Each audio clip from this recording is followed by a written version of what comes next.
صحت عافیت کے بارے میں دعا مانگی جاتی ہے، اللہ تعالیٰ سے سوال کیا جاتا ہے، تو یہ دعا کیسے قبول ہوگی؟ اس کے حوالے سے میں ایک نسخہ عرض کرتا ہوں۔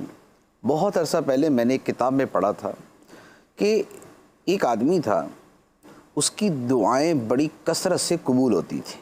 ٹھیک، جو دعا کرتا قبول ہو جاتی، جو دعا کرتا قبول ہو جاتی۔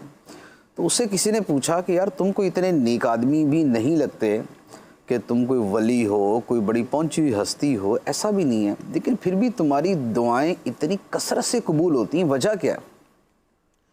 اس نے کہا کہ اس کی وجہ یہ ہے کہ میں جب اپنے گھر سے نکلتا ہوں تو مجھے جو بندہ نظر آتا ہے میں اس کے لیے دعا کرتا ہوں۔ سبحان اللہ، ٹھیک ہے۔ روڈ پہ چلتے ہوئے، گاڑی چلاتے ہوئے، بائک پہ، پیدل، خریداری کرتے، مجھے جو بندہ نظر آتا ہے میں اس کے لیے دعا کرتا ہوں، یا اللہ اس کا بھلا کر، یا اللہ اس کی خیر کر، یا اللہ اس کو عافیت دے، یا اللہ اس کے ساتھ اچھا معاملہ فرما۔ تو میں چونکہ کثرت کے ساتھ دوسروں کے لیے دعا کرتا ہوں، اس لیے اللہ تعالیٰ میری دعائیں قبول فرماتا ہے۔ بہت خوب مفتی صاحب، ماشاء تو اللہ۔ یہ ایک بڑا پیارا نسخہ ہے دعا کی قبولیت کا کہ دعا کی کثرت کی جائے اور دوسروں کے لیے دعا کی کثرت کی جائے۔ تو اب جیسے گھر سے نکلیں، اب وہ ٹھیلے والا ہے، وہ دکاندار ہے، وہ صفائی والا ہے، وہ رزق کی تلاش میں نکلنے والا ہے، اب سب کے لیے دعا کرتے جائیں، یا اللہ یہ جو رزق کمانے کے لیے نکلا ہے اس کو رزق حلال عطا فرما، جس کا روزگار چل رہا ہے یا اللہ اس کے رزق میں برکت عطا فرما، کوئی پریشان نظر آتا ہے کہ یا اللہ اس کی پریشانی دور کر دے، کوئی مریض سا نظر آیا تو کہ یا اللہ اس کو شفا عطا فرما دے، ہاسپٹل کے سامنے سے یا لیب کے سامنے سے گزرے تو یا اللہ جہاں یہاں جو مریض ہیں ان کو شفا عطا فرما۔ تو کثرت کے ساتھ جب دعا کرنا دوسروں کے لیے معمول بنا لیں تو اس کا نتیجہ یہ نکلتا ہے کہ بندے کی دعائیں قبول ہونا شروع ہو جاتی ہیں۔ اچھا، پھر اس کے بارے میں اس کے چند ایک اور فضائل ہیں اور اس کے اور فوائد ہیں، میں عرض کرتا ہوں۔ ایک حدیث مبارک ہے، مسلم شریف کی حدیث ہے، نبی پاک صلی اللہ تعالیٰ علیہ وآلہ وسلم نے فرمایا کہ آدمی کی اپنے غیر موجود بھائی کے لیے دعا اللہ کی بارگاہ میں قبول ہوتی ہے۔ سبحان اللہ۔ کسی کے لیے دعا کریں جو وہاں موجود نہیں ہے تو یہ دعا اللہ کی بارگاہ میں قبول ہوتی۔ کیا مطلب ہوا کہ مثال کے طور پہ میں اپنے کمرے میں ہوں، آپ اپنے گھر میں ہیں، میں آپ کے لیے دعا کرتا ہوں، ٹھیک، تو یہ دعا آپ کے حق میں قبول ہوگی۔ سبحان اللہ۔ یہ دعا آپ کے حق میں قبول ہوگی کیونکہ میں نے آپ کی غیر موجودگی میں یہ دعا کی۔ اچھا، اب یہ تو آپ کے حق میں قبول ہوگی نا، تو میرا کیا بنا؟ جی، میں تو ویسے کا ویسے ہی رہ گیا۔ اب اس کے اوپر حدیث مبارک سنیے۔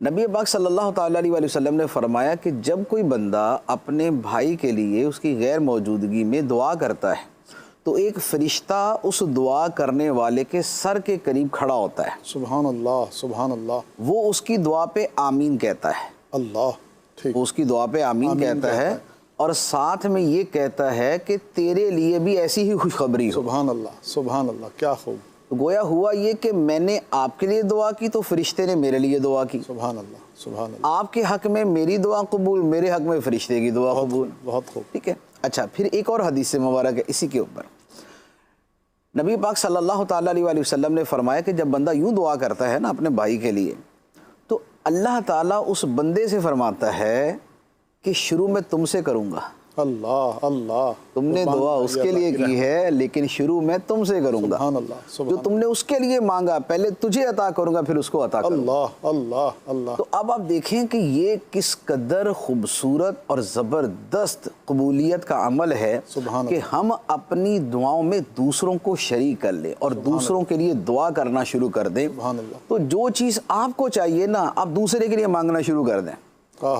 فرشتہ کہے گا یا اللہ اس کو پہلے دے، سبحان اللہ، اور اللہ تعالیٰ فرمائے گا کہ آپ بندے شروع تجھ سے کروں گا۔ سبحان اللہ۔ تو یہ ایک دعا کا بڑا خوبصورت طریقہ ہے، اس کو اختیار کرنا چاہیے۔ اچھا، اس کی فضیلت ایک اور میں فضیلت عرض کرتا ہوں، حدیث مبارک ہے، فرمایا کہ جو بندہ مومنوں کے لیے مغفرت کی دعا کرتا ہے ٹھیک، اللہ تعالیٰ ہر مومن کے بدلے میں اس کو ایک نیکی عطا فرماتا ہے۔ سبحان اللہ، سبحان اللہ۔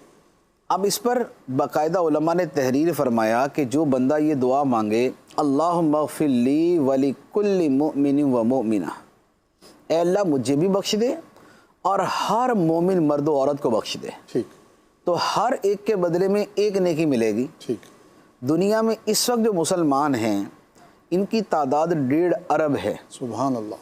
اور ہر مومن تو یہ نہیں ہے، کیونکہ جو فوت ہو چکے وہ بھی تھے اور جو آئیں گے وہ بھی ہے. کیا بات ہے. تو یہ ایک دعا کہ اے اللہ مجھے بخش دے اور ہر مومن مسلمان مرد عورت کو بخش دے، اس ایک دعا سے اللہ تعالیٰ ہر ایک کی تعداد کے برابر نیکیاں عطا فرمائے گا. تو اربوں کی تعداد میں نیکیاں اس ایک جملے کے ذریعے بندے کو نصیب ہو جاتی ہیں. سبحان اللہ. سبحان اللہ.